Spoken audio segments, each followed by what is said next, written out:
trabajo más chévere que tengo, que se llama Días Eternos.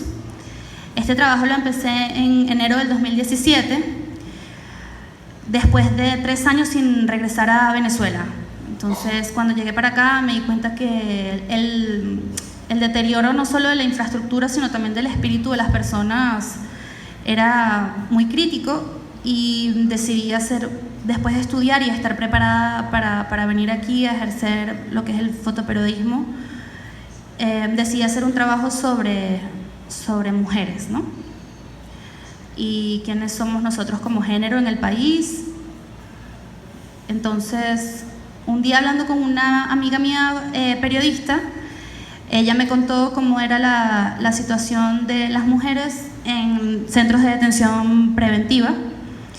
Me contó que, por ejemplo, algunas mujeres quedan embarazadas dentro del centro porque están mezcladas con hombres, que muchas de ellas, cuando quedan embarazadas, después tienen entonces un montón de problemas como infecciones o pérdida de placenta, porque están sentadas en la misma posición todo el día y tienen que ir al baño en una letrina compartida con todo el mundo, están súper hacinadas, etc. Entonces, nada, yo le pedí a ella que si me podía llevar a conocer a una de estas mujeres, y ella me presentó a Betania, que es la primera mujer detenida que fotografié. Ella tenía 7 meses de embarazo y, como les conté, presentaba todos estos problemas. Y después le pedí que me llevara a otro centro de detención adentro, esta vez, y ahí fue donde me di cuenta que la situación era espantosa, que las mujeres están súper hacinadas, que no tienen comida, no tienen agua, no tienen baños, no tienen luz muchas veces. Y, por ejemplo, ella es una mujer transgénero y estaba detenida junto con los hombres. Entonces fue violada, le pegaban, etc.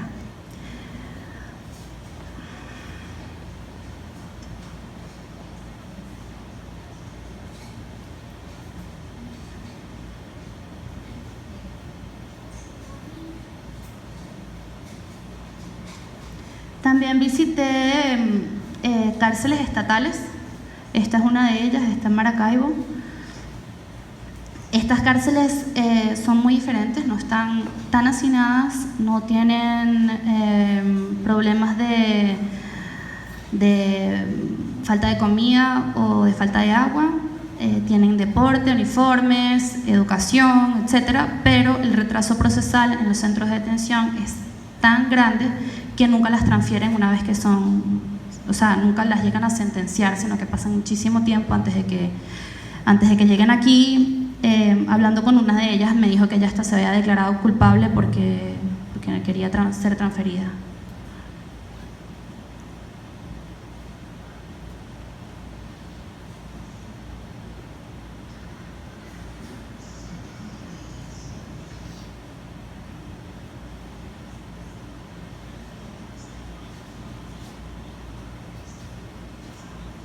Este fue el primer calabozo que visité en Valencia, del que les estaba hablando. Cuando yo llegué habían 5 celdas y la policía tuvo que cerrar la oficina de investigación para darles un espacio a las mujeres, porque antes vivían aquí con los hombres mezclados. Ahí está la puerta abierta, pero esa puerta normalmente está cerrada y no entra tanta luz. Esto es un centro de detención donde tienen a 7 hombres adentro, y conversando con uno de los guardias me dijo que uno de ellos se había suicidado un poco antes de yo haber llegado por ahorcamiento. Este es el mismo centro de detención de Valencia.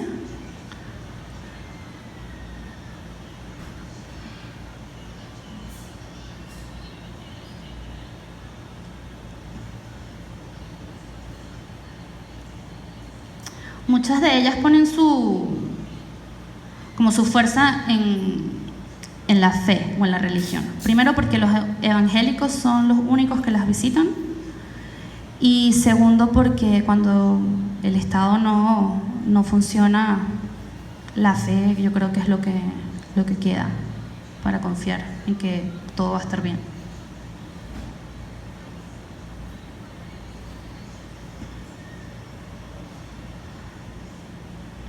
Esto es el baño del centro de detención en Valencia que visité las primeras veces. Es un baño improvisado con las paredes de cartón y la poceta la usan todos los prisioneros en común. Ella, incluso ella, que estaba embarazada de 8 meses.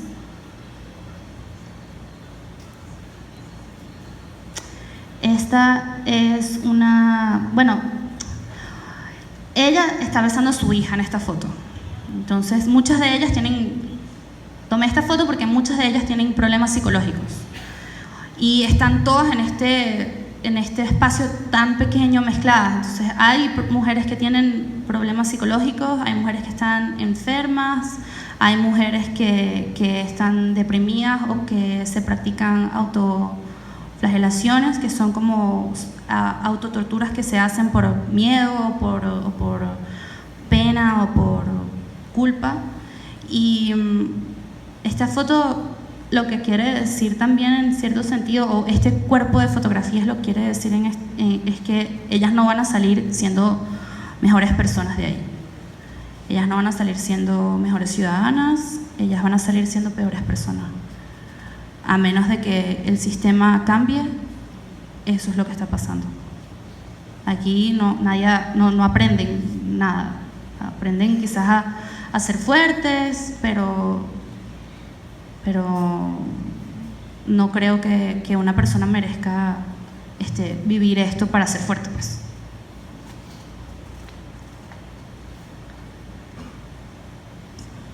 Este es un centro de detención en Guarenas.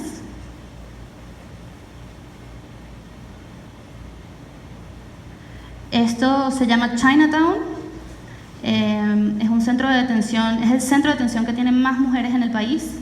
Tiene varía entre 70 y 100. Y bueno, como ven, no tienen espacio para caminar y tienen que colgar sus pertenencias en el perímetro del calabozo y no tienen luz natural, tienen un bombillo que viene de arriba.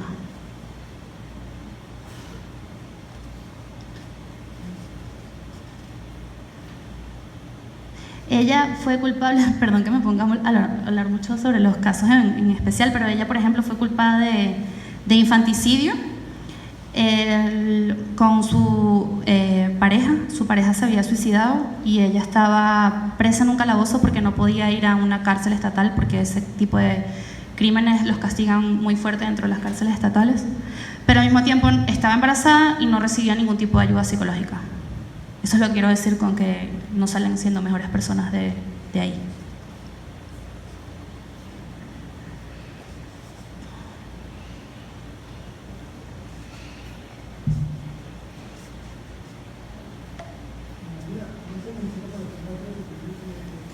¿Qué sucede con esos bebés, con los bebés que acabamos de ver o con los bebés que están prisioneros embarazados? Por ejemplo, en este caso, ella dio a luz estando detenida.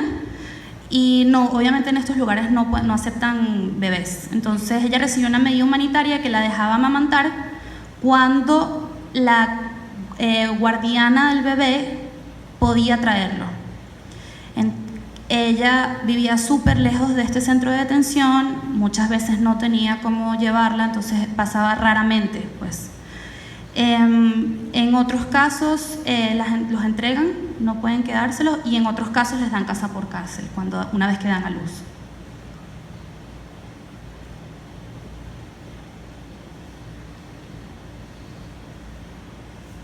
¿Cómo te ganas la confianza de tantas presas en una situación tan vulnerable? ¿Cómo luce una persona con una cámara alrededor de ellas, una cámara Leica en medio de 70, 80 personas haciendo fotografías de manera... Bueno, ganársela, o sea, para hacer estas fotografías, la idea era que yo acceder acceder al centro de detención, luego entrar en la celda de estas mujeres y que los guardias se fueran y me dejaran ahí. Y así podíamos hablar de una manera más como honesta o libre. Al principio yo conversaba con ellas, les contaba el proyecto que estaba haciendo, y una vez que yo sentía que ya había cierta confianza o cierto diálogo, les preguntaba si les podía hacer fotos. Varias de ellas obviamente dicen que no, y las que dicen que sí, pues yo les tomaba fotos. Pero también pasaba que con el tiempo uno regresa y muchas de ellas siguen ahí, entonces ya te conocen, ya sabes quién eres, y el trabajo es más rápido, ¿sabes? Como, no, mira, esta es Ana, ella es fotógrafa, entonces las mismas muchachas te presentan, te dicen como quién eres, y entonces ya es más fácil como quién me quiere dar una entrevista, quién quiere hacerse una foto, etcétera, ¿no? Y bueno, así era, ¿no? Y también creo que cuando estábamos conversando, lo que yo también hacía era como